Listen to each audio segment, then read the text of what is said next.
Gopijana Vallabha Girivanadari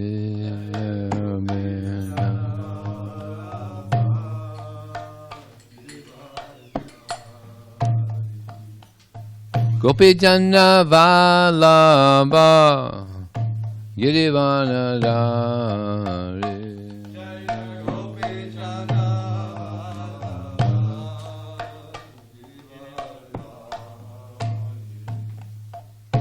Sodanandana Brajajana Ranjana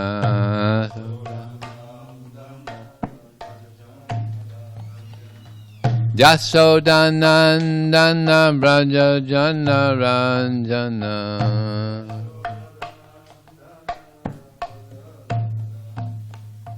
Jamuna Tira Vanachari Tira Jamuna Tira Vanachari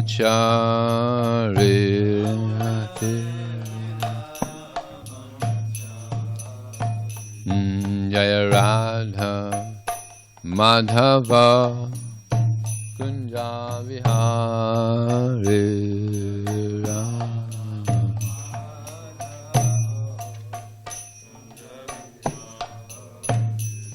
Jaya Radha Madhava Kunja Vihari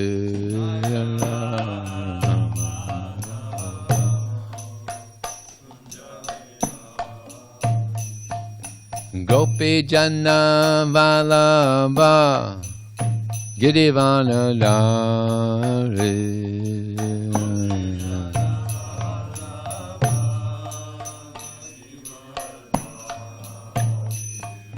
Gopi Jana Vallabha Girivanadari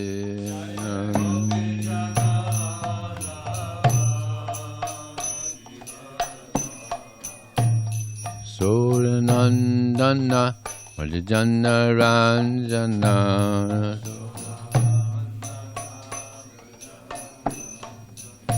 Jasodanandana Brajajana Ranjana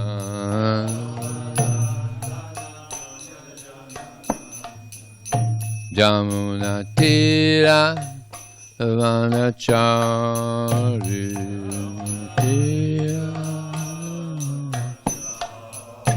Jamuna Tira Vanachari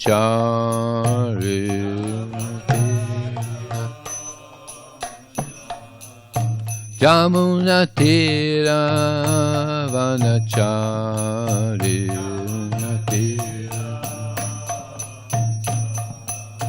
Jamuna Tira Vanachari Jamuna Tira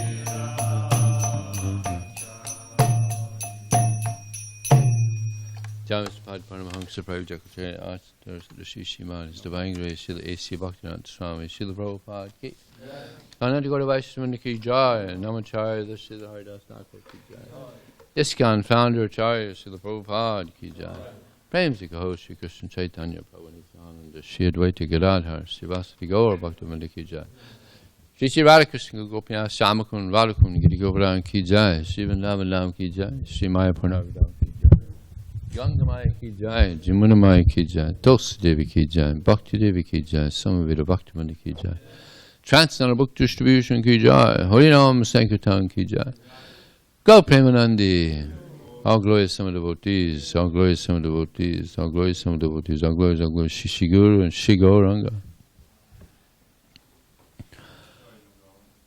Sorry. Om Namo Bhagavate Vasudevaya. Om Namo Bhagavate Vasudevaya. Om Namo Bhagavate Vasudevaya. So this morning we're reading the srimadbhagavatam, Canto 4, Chapter 25, The Characteristics of King Puranjana, text number 7. Naruvacha Bobo Pajayate Rajan Pashun Pasya Tvayadvare Sangya Pitan Jivat Sangam Nirganena Sahasvasaha Naruvacha Bobo Prajapate Rajan Pashun Pasya Tvayadvare Asangyapitam Jiva Sangham Nirganena Sahasvasaha Naruvacha Bobo Prajapate Rajan Pashun Pasya Tvayadvare Sangyapitan Jiva Sangham Nirghanena Sahasvasaha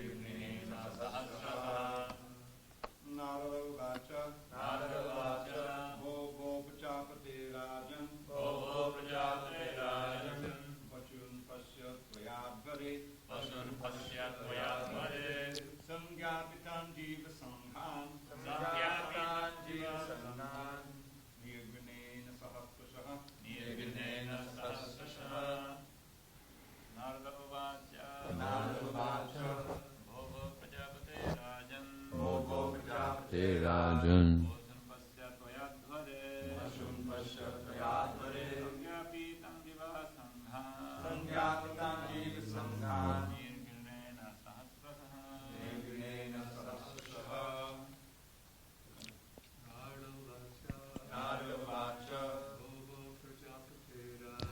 Bobo Prajapate Rajan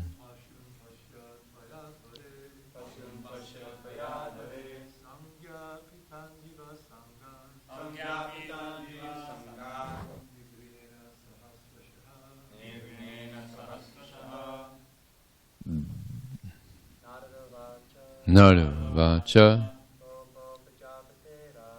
Bobo Prajapate Rajan Pashum Pasya Tudajate Sangyata Nirganena Sahasvasaha Naravacha Bobo Prajapate Rajan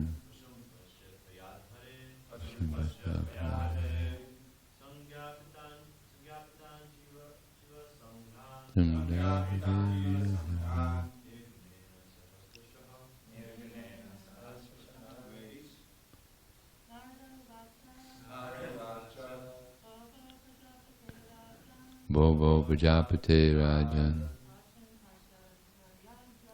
Pashum Pasya Prajapate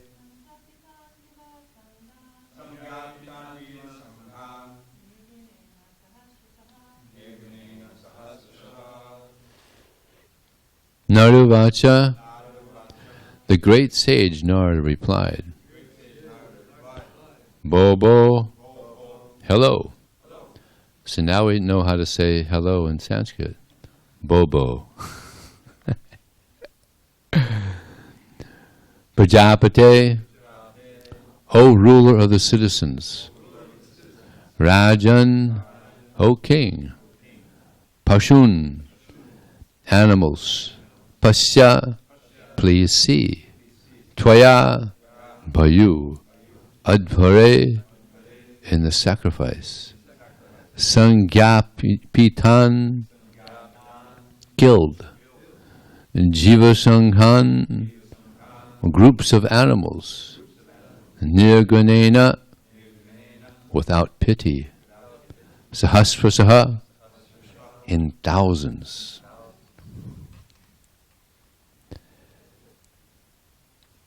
Translation purport. By His Divine Grace, Srila Prabhupada ki. The great saint, Narada said, O ruler of the citizens, my dear king, please see in the sky those animals which you have sacrificed without compassion and without mercy in the sacrificial arena. Purport. Because animal sacrifice is recommended in the Vedas, there are animal sacrifices in almost all religious rituals. However, one should not be satisfied simply by killing animals according to the directions of the scriptures. One should transcend the ritualistic ceremonies and try to understand the actual truth, the purpose of life. Narada Muni wanted to instruct the king about the real purpose of life and invoke a spirit of renunciation in his heart. Knowledge and the spirit of renunciation, jnana and vairagya, are the ultimate goal of life. Without knowledge, one cannot become detached from material enjoyment. And without being detached from material enjoyment, one cannot make spiritual advancement. Karmis are generally engaged in sense gratification, and for this end they are prepared to commit so many sinful activities. Animal sacrifice is but one such sinful activity. Consequently, by his mystic power, Narada Muni showed King Prachinabharisa the dead animals which he had sacrificed. Om Jnanatamandasya Gyananjana Salakaya Chaksham Militam Jena Tasmai Sri Gurave Namah Mukam Krotavachalang Pangundang Hayadegrim Yat Kripa Tadaham Bande Shigurum Dinataranam Vanchikapatyuvyasta Kripa Sindhuvjeva Patitanam Pavanevyo Vaishnavevyo Namo Namah. Jaya Shri Krishna Chaitanya Prabhu Nityananda Shri Advaita Gadadhar Sivasadi Gaur Bhaktivinoda Hare Krishna, Krishna Krishna, Hare Hare, Hare Ram, Ram Ram, Hare Hare. Devotees around the world, when they go and preach, they have PowerPoints that they make. So Narada Muni here is making a very powerful PowerPoint. He had this mystic ability in Narada Muni that King Prachinabharisa had. He was able to see the thousands of animals that he had killed. That's a powerful PowerPoint. Whoa. So it kind of shook him up, I'm sure. And Narada Muni points out that you're going to get a reaction for this. So this is karma. You know, whatever we do, we get a reaction for that. I was distributing books once in Santa Monica Promenade, Los Angeles, and I had this display of, you've all seen the picture of the cow head, and the human that has a cow head, and the animal, the cow that has a human head. So this one businessman saw that, and he was looking at it, and he was shocked. And he said, I believe in karma. But this is a pretty amazing display you got here. So a few days later I saw him again. He said, from seeing that picture, I stopped eating meat. Became vegetarian. It's powerful. It's a good PowerPoint there. So, people, think about it. Whatever we do, it comes back to us. So many animals are being killed, so it comes back. So it's so important that we understand this, that we help others understand it as well, this law of karma. Of course, there's a way to get out of this, and that, of course, is by, as we heard this morning, taking these medicinal doses of hearing, the srimadbhagavatam, chanting the holy name. By this we get purified and come out of this mode of passion, mode of ignorance. I was distributing books in the airport in Los Angeles, and I approached one lady. And she, nice lady, she had a lot of different pets. And she saw this picture, same picture. She saw that picture. She said, "Oh yeah, I'm vegetarian." I said, "Oh." Huh? No. I was showing her the book, the Bhagavad Gita, and Yeah. So I showed her the picture of the change of the man head and the cow head. And so she said, "Oh yeah, I'm vegetarian." I said, "Oh, how did you become a vegetarian?" She said, "Well, I have a lot of pets." She wasn't in the airport with him, but I own a lot of pets. And you may not believe this, but my favorite pet was a baby calf. I would go into the barn, and this calf would just come and just cuddle up against me.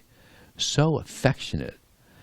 And she was just amazed about how much affection. There's this little calf, more than all the other pets. So she said, I went out there one time, and my calf wasn't there. So we were having dinner, and I asked my father, well, I went out to the barn today, and the calf wasn't there. Do you know where it is? He said, yeah, it's on your plate. She said, what? Maybe 14 or so. She pushed the plate away and she just started crying. She said, from that day I never ate meat again. People don't know. Some people think of it as food, and others think, well, this is my pet. Yeah. And this, another amazing thing is this one rancher in Texas. He married this lady, and this lady, she would go out to the field where the cows are, and she'd just roam around, with cows, and the rancher told her, don't name them, because she was going out there daily. Don't name them, because then it becomes personal. Right? Don't name them. So she was a musician, so she would sing to them. She would sing to them, and she started naming them all. and the rancher's thinking, oh boy, here we go. He knew. So it became a big thing that actually she became a vegetarian, and then she became a vegan, and she became concerned that you're gonna kill these cows. They're kind of like my pets now. And he said, well, listen, I'll just sell all of them, the whole herd. I'm just going to sell them all. And she said, well, why don't you sell them to me? He said, what? Yeah, just sell them to me. So she went online, and she expressed that she's the wife of a rancher, and I've become a vegan, and now he wants to sell these cows, but he's going to sell them to the slaughterhouse. I don't want that to happen. I want to buy them. I want to take care of them. So if anybody wants to donate, please donate. She collected $30,000 and bought all the cows, kept them. Huh? Yeah, he became a vegan too. Yeah, he became a vegan. And now they have a sanctuary. They protect cows. Isn't that amazing? That's in Texas. Yeah, it's called, what was it? Rowdy Woman's Cow Sanctuary or something like that. You could look it up. No, Rowdy Girls or something like that. So I think it's called Rowdy, something like that. Anyway, yeah, you could look it up. What you have to do is you have to look up the, rancher's wife becomes vegan, like that, something like that. So that's pretty good ending, isn't it? And I was talking to one devotee, and she said that I told the story in a class, and she came up to me later. She said, my father, she was born in the movement. Her father was a devotee, and that's how he became a vegetarian. That when he was young, he had about 6 turkeys, and they became his pets. And so he went out there, and he named them all. So he went out there one day, and there was only 5. So that night, he was at the dinner table and asked Dad, hey, where's my other turkey? Same thing. It's on your table there. He became vegetarian from that. You never heard of having a pet turkey. You didn't even have pet turkeys. So, yeah. We have to let people know that these aren't, just like in Christianity, they say that the animals, they don't have a soul. And believe it or not, hundreds of years ago, they thought that women didn't have a soul. Yeah. And up until I think about 1910 or so, or no, 1810, women couldn't vote. No, in 1900s, early 1900s. And then they thought, all right, I guess they're human beings, they could vote. Like, it's completely crazy. So, oh really? That was in the early 1900s, not that long ago. So, yeah, so we have to let people know. Jnanena tuta ajnanam. Yesam nasano atmana. Tesam aditya jnanam bhakashi tatparam. When one is enlivened with knowledge by which ignorance is destroyed, that knowledge reveals everything, just as the sun lights up everything when it rises. So it's this knowledge by which people can understand what is reality. So we have to get this knowledge out somehow, so people can know. Just like ourselves, we didn't know it was wrong to eat meat. I mean, nobody thought it was wrong to eat meat or even take intoxication. Well, I guess some people had some understanding. Probably not good to take intoxication. Gambling, no problem. Illicit sex, no problem. So, but we get this information, this knowledge, and we know, oh, this is not good. So yeah, so it's so important. And here it's there's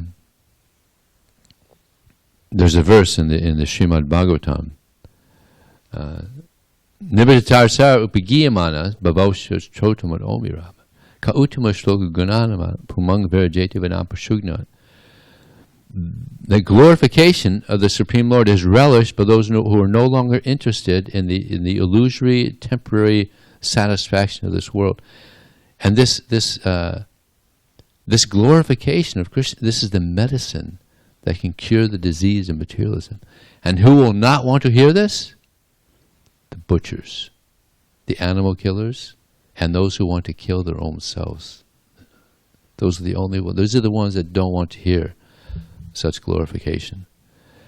So this is kind of interesting. And those who are killers of their own self, they don't want to hear. So how can you kill? You can't kill yourself. We know najayate mriyate bhagavatam. The soul can't be killed. But one can kill one's understanding of the soul by engaging in such sinful activities. And so therefore we can actually be envious of ourselves. If someone is doing something that kills themselves, that's envy. Just like if there's in the material world here, there's so much enmity. Therefore Krishna says that everyone is born in this world bewildered by the dualities arising from desire and hate. There's a lot of hate in this world, a lot of envy. But we can become envious of our own self. How do we become envious of ourselves?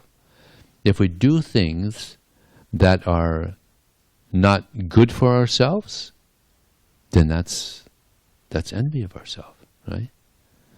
If we love ourselves, then we'll do things that are good for us. If you have a friend and you have a lot of affection for, a lot of love for, you do things that will please that person. You know what will please the person. You do things that will please the person, right? That's natural. So if we do things that are detrimental to ourselves, then that's envy of ourselves. Yeah. If we do things that are beneficial for us, and that's love for ourselves. Just like in the Bible it says, love thy neighbor as thyself. Right? Love thy neighbor as thyself. So we always want the best for ourselves, right? This is a sign of love. You want the best for your friend. You want the best for yourself. And that's why we're in this movement. We want the best philosophy. And we have it. We want good relationships, good friends. So we have that in this Krishna consciousness movement. So therefore we're able to grow spiritually. But if we want to harm ourselves, then we'll associate with people that aren't interested in our welfare or not interested in their own welfare. So it's so important that we understand this, that by engaging in devotional service, we're growing in our spiritual life, and we're also, not only do we eventually love Krishna, but we love everyone. Very interesting. Prabhupada mentions this many times, that a devotee, when he develops his love for Krishna, then he loves everyone. He doesn't want to harm anyone. Just like yesterday we had this, in the front of the building here, we found this bird that they couldn't fly. The devotees were trying to catch it, couldn't catch it. We have this animal hospital. I don't know if they fix birds. But devotees are compassionate. They want to see this bird that's lame, can't fly, so we try to help. Devotees are walking down the street. We avoid walking on ants even. So they're so considerate. Devotees are so considerate. It's like Prabhupada was in Hawaii, and one devotee was cleaning the room, and he saw this unusual bug on the table. And he said, Prabhupada, look at this very unusual looking bug. I never seen anything like it. And Prabhupada came and he's looking at it, yeah, pretty unusual. And what did Prabhupada say? Chant to the poor thing. Chant to the poor thing. So the devotees started chanting to it. So Prabhupada saw the soul. He saw the soul. Unusual body, but it's a body and there's a soul there. Like all of us, we're all souls. So we chant to the poor thing. So this is how a devotee is. A devotee wants to help all living entities.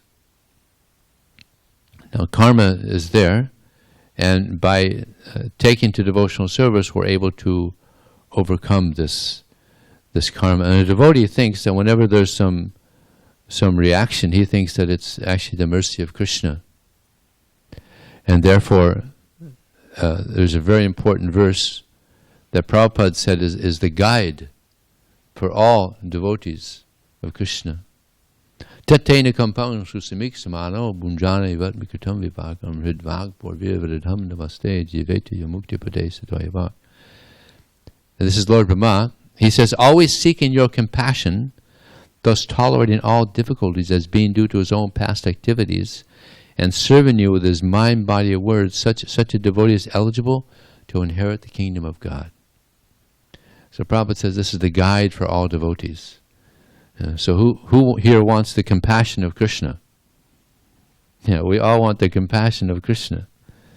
So in this verse, Lord Brahma says, therefore be tolerant. If you're tolerant, you receive the compassion of Krishna.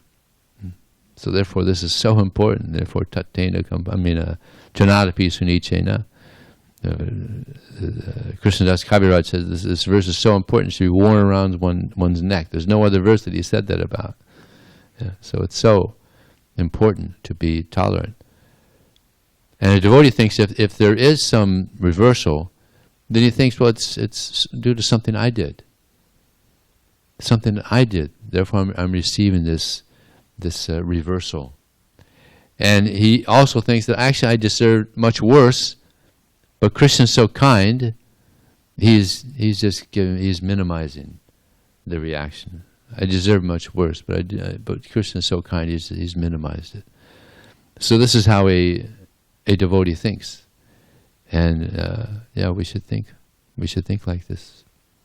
Now it's interesting here in the purport. Prabhupada says,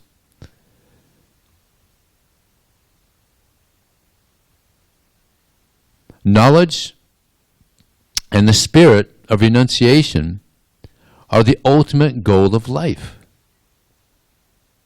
Now generally we don't hear that. What do we usually hear? The ultimate goal of life is to develop love for Krishna. But as Prabhupada mentions, he goes on to say, without knowledge, one cannot become detached from material enjoyment. And without being detached from material enjoyment, one cannot make spiritual advancement, which is the ultimate goal. So this knowledge is so important. And therefore, Prabhupada, he emphasized so much the importance of giving this knowledge out to the people. And people are in ignorance. Ignorance, pretty much, part of that word is ignoring. People ignore Krishna.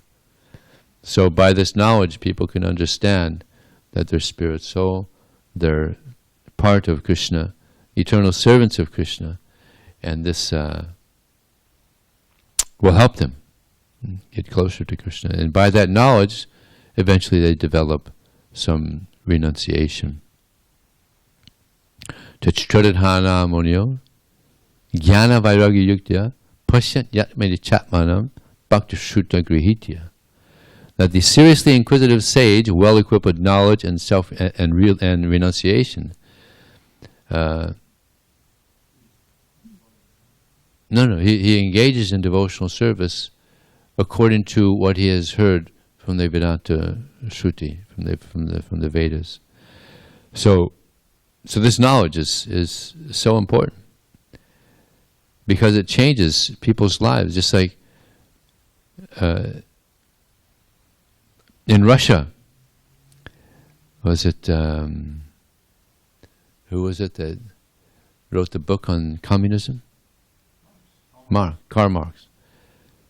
So for a long time there was no result from that, but eventually people started reading it. Of course, this is a mundane example. People started reading this knowledge, and eventually the whole country became communist. Yeah. And here in America also, there was we had the Civil War. But the way this idea that this is wrong, that black people are treated as slaves.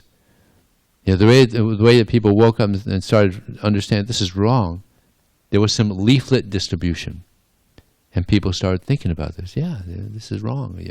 Treating people as slaves, and it became, and just from that leaflet distribution, eventually it became a war, and they became free of this slavery. So distribution of information is very powerful, especially the pure information. Like we have the Bhagavad Gita, srimadbhagavatam. We have so many wonderful literatures that are changing people's lives, changed our lives. So knowledge is so important. Because by this knowledge, they can understand, I'm not this body, I'm spirit soul. It's like Bhaktivinoda Thakur, he says, the flesh is not my own, alas, the mortal frame a chain, the soul confined for former wrongs, should try to rise again. Why then this childish play in that which is not my own, which falls within 100 years as if a rose are blown? Beautiful poetry of Bhaktivinoda Thakur. So yeah, this is the reality. We're spirit soul. So we have to let people know. There's one, just to end it with some book distribution pastimes in relation to this existence of the soul. There was one devotee distributing books in Moscow, Russia. He had a book table, and this doctor came by, and he was looking at the books on the table. He said, "Well, what's this all about?" And the devotee said, "Well, this is knowledge about you, what you are, and what you aren't." Okay. And the devotee was very confident. And the doctor was impressed. He said, "How old are you?" And the devotee said, "Well, do you want to know how old I am? Or do you want to know how old this body is? I'm eternal. The body is 22 years old. And by the way, you're eternal too. We're the same age."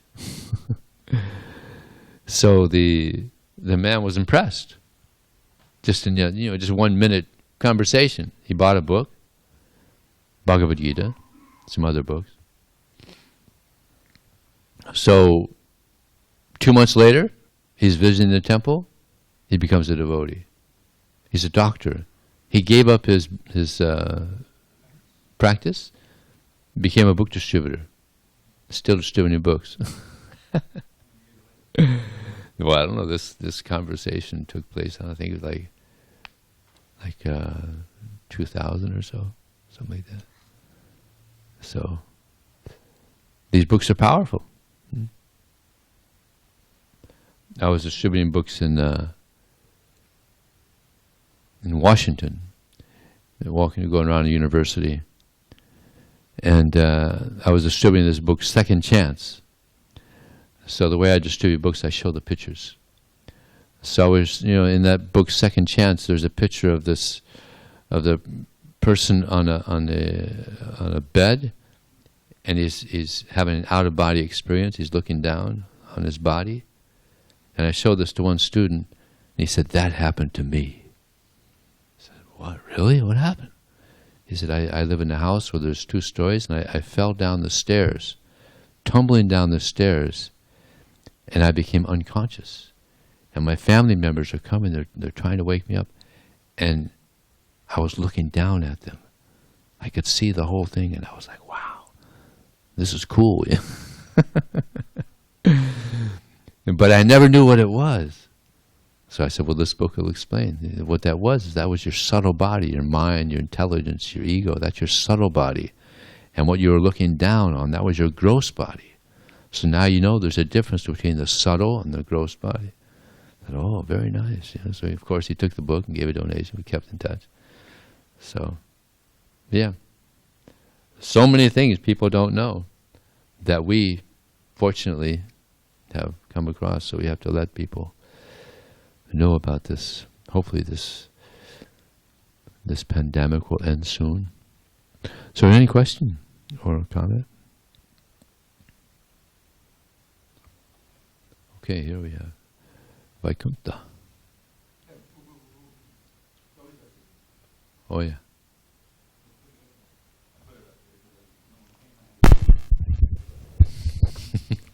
Thank you, Vijay Prabhu. Very nice class.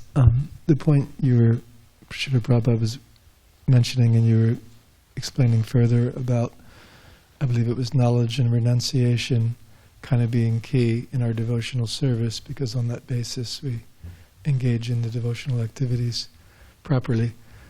And then I was wondering, so would that be sort of a certain class of people who are also chanting, like we say, Sahajiya, right? Because they want to engage more cheaply. So would that be kind of the distinction? That they're like 2 people are chanting Hare Krishna perhaps, but like the Bals or something are doing a concert and they're chanting a nice kirtan, but because they're not really having that knowledge and renunciation, is that sort of the difference between like a practicing devotee? It's interesting that Radhanath Swami, before he joined, he was associating with one person. He was very devotional. Very devotional, and Radhanath Swami was so impressed by his devotion, I think to Lord Ram. But eventually it came out that his goal was to be Ram. And then Radhanath Swami just thought, that's kind of strange. Ram is God. So then he even though Radhanath Swami, he didn't have any of Prabhupada's books. He didn't know anything. But he could understand. Well, this is not right. So he just distanced himself from this person. So yeah, without knowledge, one may even have devotion. Yeah, one may have devotion, but without this knowledge, he's going to go in the wrong direction and just become completely bewildered. So yeah, this knowledge is so important. Bhavagrahi Janardana. By getting this knowledge, then we get renunciation, then we get devotion. And what Krishna is most interested in is the intent, the intention, what it is that, why is it that what we're doing? Just like this person, he had so much devotion, but the end result, what he wanted, in the end, I wanted to be God. But by reading Prabhupada's books, it's so clear. I mean, it's just like as clear as day. It's the sun when it comes up. It's so clear. The goal is to become a pure servant, a humble, as we heard, submissive. Yesterday, Devita was reading. A devotee is submissive to Krishna. It's interesting that then Krishna, he sees the devotion of the devotee so submissive that he becomes submissive to his devotee. It's amazing. It's about submission. Krishna, he also wants to serve his devotee. Yeah. Devotee wants to serve Krishna. So this competition is going on. The devotee wants to serve Krishna, and Krishna wants to serve his devotee. And it's all about service. Yes, Devita Prabhu. Important verse, Tatenu Kampam, Yes. The translation is given here. This is not Prabhupada's translation, but it's in line with the acharyas. But there's another way of thinking about this. Mm-hmm. My Lord, one who earnestly waits for you to bestow your mercy, all the while patiently suffering the reactions, knows that it's something that he did, bad reactions, then he becomes a rightful claimant for liberation in the spiritual world. And it's explained that way. But Vishwanath Chakravarti points out another way, and I think Prabhupada refers to this in other places, because this verse is quoted, I think, in the CC and all that. And that is that you see the actual suffering as the mercy. It's not that you're suffering the mercy and tolerating and waiting for the Lord to give you the mercy, but you see that difficulties you go you experience in the course of your bhakti are actually Krishna's arrangement. You understand, this isn't just my karma. This is Krishna's giving me this particular punishment because I have this particular attachment, So you see that as mercy, just like Kunti, that was our great fortune that we were suffering because we got to see you, we intensified our remembrance of you. So that's another level of seeing it. And if you can see how wonderful it is to be in that mentality, is that there's two things that are going to happen, as you go through life, whether you're a devotee or not. One is things that are going to happen that are pleasant, that are favorable, to your devotion in the case of a devotee. And the other is that seem to be a setback or causing suffering. There's like this COVID thing, They said, oh my God, we can't go out and do Harinam, book distribution, But there's also, I swear to God, I thought of this, and then I was working on the Vyasa Puja books. 5 or 8 devotees were saying the same. This can also be seen as coronavirus, the coronavirus, the mercy. And that, because it's increased devotees hearing and chanting, they're opening up so many things on the internet. In other words, it's a way of seeing the setbacks as an opportunity, as specifically given by Krishna to broaden our devotion and deepen our devotion. So you can see there's no way that you can develop any unfavorable feeling toward Krishna, toward God. Because if bad things happen, that's, it's due to my previous activity, but Krishna's arranging this to, teach me tolerance and go forward. And if good things happen, Krishna's so kind, he's given me more facility for serving him. Whereas those whose faith is weak, they don't have the philosophy, they only pray to God. Please, Prabhupada give the example of the German wives during the war. Their sons, their husbands, their wives, and their brothers all went to war, so they're going to church like they crazy and praying fervently, please send them back, And many of them didn't come back, and they became atheists. They didn't, they don't have the understanding. Mm. Yeah, in that regard, that it's the mercy of Krishna, this coronavirus, this Bhakti Glenn who's coming, he's going to come and join the ashram in 2 days. Yeah. He told me that this coronavirus is Krishna's mercy, because of this I'm going to join the temple. So, and Bhakti Alex also, he came and joined him about a month ago or so. He was trying to enjoy it a year ago. Oh yeah. He'd been chanting 16 rounds per year, like 17, 18 years. So yeah, it's Krishna's mercy. I don't know if many temples have devotees joining during this pandemic. So SanDiego is getting the mercy. Vaikuntha wants to say. Actually, I'm here because of the coronavirus. Because he's looking for a place to land.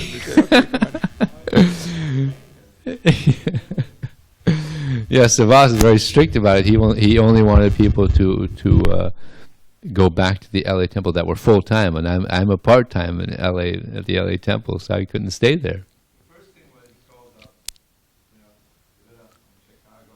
I know, where do I go? So then you can come to the farm. So we have our guests come to the farm. Give him the mic. He's trying to say. So I call up, what's his name? Govardhan? Not Govardhan. Damodar. He lives in a little, because it was Mukunda's place. And what is it? It's kind of pretty austere. No running water, no electricity. And ugly, So Vijay said, well, this is all we got. Vijay said, no, it's not going to work, So then you were able to land up in Ojai. Yeah. What's the name of the devotee? What's his name? Maheshwar. And he was stuck in India. Yeah. He couldn't get out of India. So Vijay, you can just stay in my house, 3-bedroom house. I'm staying in a 3-bedroom house up there for.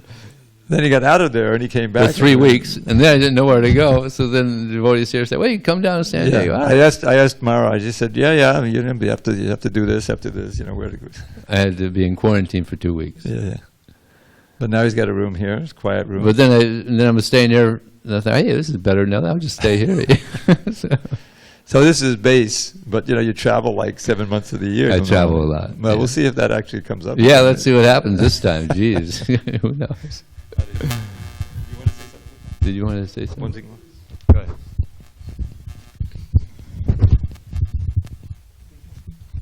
It's just a comment on Trivedi Prabhu's point about seeing reverses as blessings. I was remembering devotees had inquired from Jayananda Prabhu about his cancer, and he said, Krishna knows I need these potent reminders. He was just seeing it like potent reminders to go forward, Yeah.